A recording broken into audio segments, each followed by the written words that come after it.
বিভিন্ন ধরনের আমাদেরকে হুমকি টুমকি দিচ্ছে, আমরা এখানে জায়গা পাবো না, ওইখানে আমরা যাইতে পারবো না, এই ধরনের হুমকি টুমকি দিয়ে আমাদেরকে নরম করতে চাচ্ছে। এটা কি দেশের নিয়ম? এটা কি আইনের নিয়ম? এটা কার আশ্রয় ধরবে? চট্টগ্রামের হাটহাজারীতে পৈতৃক সম্পত্তির অংশ ভেঙে আদালতের নিষেধাজ্ঞা অমান্য করে জোরপূর্বক পাকা দালান নির্মাণের অভিযোগে সংবাদ সম্মেলন করেছে এক ভুক্তভোগী পরিবার। হলো হয়রানিমূলক মিথ্যা চাঁদাবাজি মামলার প্রতিবাদে সংবাদ সম্মেলন। সোমবার 4 আগস্ট বিকালে হাটহাজারী সাংবাদিক ঐক্য পরিষদের কার্যালয়ে আয়োজিত সংবাদ সম্মেলনে লিখিত বক্তব্য পাঠ করেন ভুক্তভোগী পরিবারের সদস্য শাহিন আক্তার। তিনি জানান, উপজেলার গোমানমর্দন ইউনিয়নের 7 নং ওয়ার্ডের বালুকালী এলাকার মরহুম আব্দুল মান্নানে তার বাবার অংশ ছিল 22 ফিট জায়গা, যেখানে একটি ঘরও ছিল।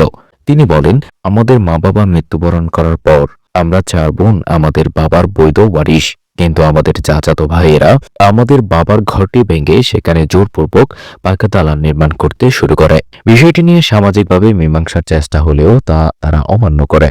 তিনি আরও জানান, আদালতে 145 ধারায় নিষেধাজ্ঞা জারি থাকা সত্ত্বেও তা উপেক্ষা করে প্রভাব খাটিয়ে নির্মাণ কাজ চালিয়ে যাচ্ছে অভিযুক্তরা। এছাড়া জায়গায় গেলে তাকেও তার পরিবারকে হত্যার হুমকি ও চাঁদাবাজির মামলা দেওয়া হয়েছে বলেও অভিযোগ করেন শাহিন আক্তার। তার পিতা মরহুম আব্দুল মান্নান, ঠিকানা আব্দুল গফুরের। সংবাদ সম্মেলনে তিনি প্রশাসনের হস্তক্ষেপ কামনা করে তার পৈতৃক সম্পত্তি প্রচলিত আইন অনুযায়ী বুঝিয়ে দেওয়ার দাবি জানান।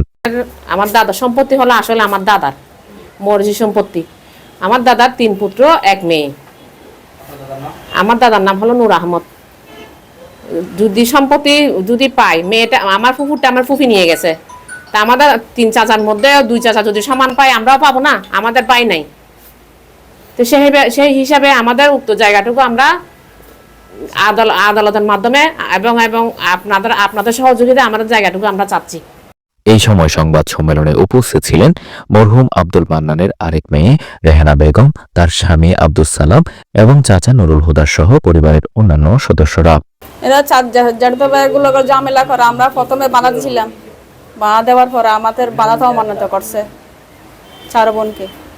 আমরা চাই সুষ্ঠু বিচার এবং আল্লাহভাবে দেশের আইন অনুযায়ী এবং আল্লাহভাবে অনুযায়ী আমাদের হকগুলো আমাদেরকে দিয়ে ফেলতে। না না না কই জায়গা তো থাকা ভাইব বাবর মেয়ে যা না ভাইব জায়গা আবার জলা ভাইব স্থলা ভাইব আব্দুল মহল আগাছে বাঙ্গি যা বাঙ্গি বিয়ান বাঙ্গি তার বাই বাঙ্গি এটা তারা তিনবার তারা করেন দে মাই বোন যাতে গিয়ে তা ডাকি আর আছে আই আছে আর থাকতো একবার আব্দুল সালাম আর বার বই এখানে মিনিটা করে দিবি তারা কত নমুনি বড়টা হইলো আব্দুল হাদি, মেজরটা হইলো আব্দুল মন্নান, ছোটটা হইলো দুস মোহাম্মদ। 3টার বেড়ার গাছ ছিল, অভাবী সংখ্যা ছিল এখানে। এখন বর্তমানে পরিস্থিতি আমার যারা সন্ধি শালা এরার বাঘ এরা নিয়ে গেছে, অর্থাৎ বিনাটা উত্তর দক্ষিণ 66 ফুট 22 ফুট করে 3 ভাগে ভাগ করা যায়। ওরা আরো 25 ফুট বাঁধিয়ে লেছে, ছোটটা ছেলেরা এরাও বাঁধিয়ে লেছে। তাহলে এরা যখন ভাই নাই, এরা জায়গাটা মধ্যস্থানে পড়ে রয়েছে।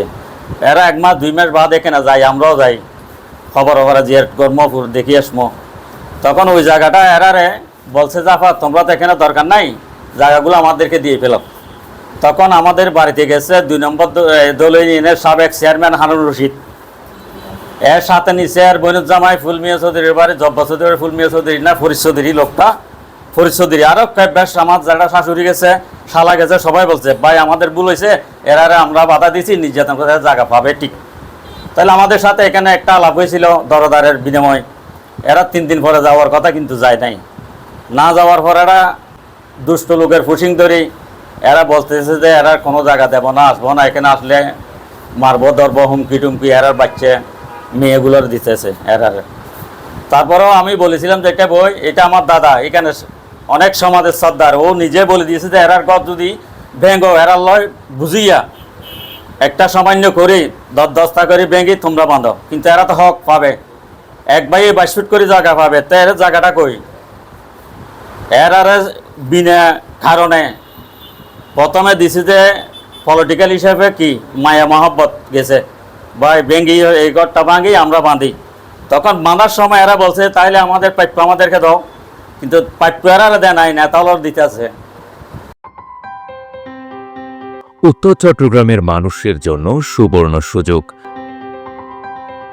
বিনিয়োগ করে উজ্জ্বল ভবিষ্যৎ নিশ্চিত করতে এবি ড্রিম প্রপার্টিজ লিমিটেড হতে পারে আপনার বিশ্বস্ত প্রতিষ্ঠান। হাটহাজারীর প্রাইম লোকেশনে শোরুম, দোকান ও ফ্ল্যাট বরাদ্দের জন্য আজই যোগাযোগ করুন এবি ড্রিমস প্রপার্টিজ লিমিটেড।